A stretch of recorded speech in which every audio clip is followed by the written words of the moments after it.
एखाद्या वांड मुलाप्रमाणे मनाला वाटेल तिकडे जाऊ द्यावे. आपण नामस्मरण केल्याने ते नामात आपोआप येईल.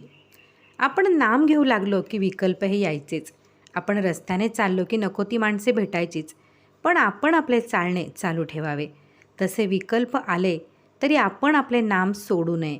पण गंमत अशी होते की एखादा वाईट मनुष्य भेटला आणि आपण त्याच्याकडे लक्ष द्यायचे नाही असे म्हटले तरी तो मुद्दाम खाकरतो आणि आपले लक्ष वेधतो. अशावेळी त्याच्याकडे आपण पाहावे, पण तिरस्काराने पाहावे. त्याप्रमाणे विकल्पांनी आपले लक्ष ओढून घेतले तर नावडीने लक्ष द्यावे, पण आपले नाम सोडू नये. कलियुगात दृश्य अवतार नसला तरी नामावतार आहे आणि तोच खरा तारक आहे.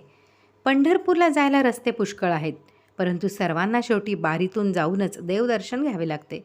तसे इतर साधने जरी केली तरी नामसाधन केल्यावरच आत्मस्वरूपाची प्राप्ती होते. आपले जीवन देवाच्या हाती आहे आणि देव नामाच्या स्वाधीन आहे. श्री गोंदवलेकर महाराज.